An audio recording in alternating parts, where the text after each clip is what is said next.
నంద్యాల మున్సిపాలిటీకి చెందిన చెత్త సేకరణ ఆటోలకు ఈఎంఐలు చెల్లించకపోవడంతో ఫైనాన్స్ వారు ఆటోలను జప్తు చేయడానికి రావటం విమర్శలకు దారితీస్తుంది.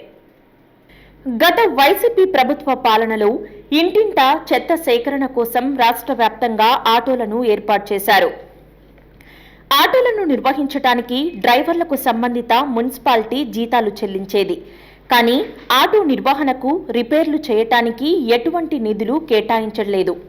కొన్ని రోజుల పాటు తిరిగిన ఆటోలు రిపేరీకి రావటంతో వాటిని నిర్వహించటం భారంగా మారింది. దీంతో పాటు మున్సిపాలిటీ అధికారులు ఆటోల నిర్వహణపై ప్రత్యేక దృష్టి పెట్టకపోవటంతో ప్రస్తుతం ఆటోలు నిరుపయోగకరంగా మారాయి. నంద్యాల పట్టణంలో 42 వార్డులు ఉండగా 31 ఆటోలను ఏర్పాటు చేశారు.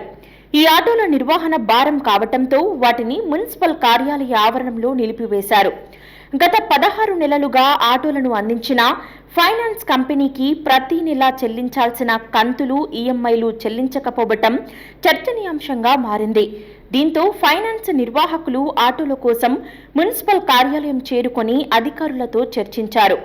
ఆటో డ్రైవర్లకు 6 నెలలుగా ఎటువంటి వేతనం చెల్లించకపోవటంతో డ్రైవర్లు ఆవేదన వ్యక్తం చేస్తున్నారు.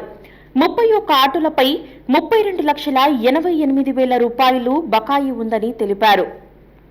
మున్సిపాలిటీ అధికారులు స్పందించి చర్యలు తీసుకోవాలని వాహన డ్రైవర్లు కోరుతున్నారు.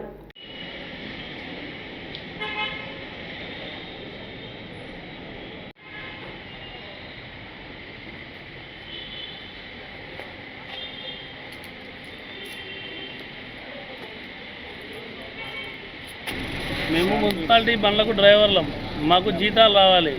వీళ్ళు బండ్లలో పెట్రోల్ పిల్ల మెకానిక్ పని చెప్పకుండా బండ్లు పక్కా పెట్టినారు. ఇప్పుడు జీతాలు ఇస్తామని జీతాలు ఇవ్వకుండా బండ్లు తీసుకుపోతున్నారు. మా పరిస్థితి, మా జీతాలు ఎవరు ఇవ్వాలా? మాకు మేము ఎవరిని పోయి అడగాల?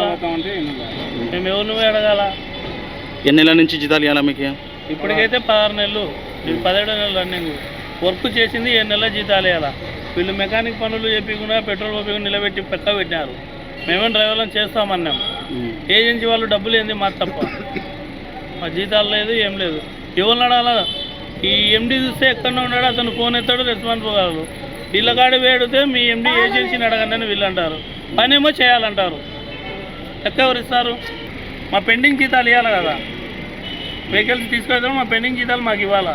శాలరీలు లేక వెహికల్స్ ప్రాబ్లం వల్ల ఈ మున్సిపాలిటీలో అడిగితే మేము పెట్రోల్ వేయం, మీకు మాకు ఎటువంటి సంబంధం లేదన్నారు.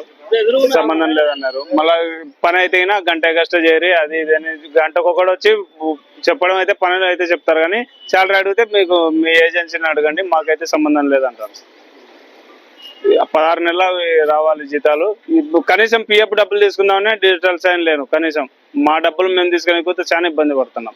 ఇప్పుడు వాళ్ళు ఫైనాన్స్ వాళ్ళు వచ్చినారు సార్, బండ్లు తీసుకుపోతామని తీసుకుపోనికి వచ్చినారు. ఇంకా మేము ఏమో అని వచ్చినాం, డ్రైవర్లను తెలిసింటే వచ్చినాం. అంతే 31 బండి అయింది సార్. 31 బండి పక్కకి, 31 పక్కకి. హలో అండి, నేను మీకు Rakshitha. Please do subscribe Nandyal communications.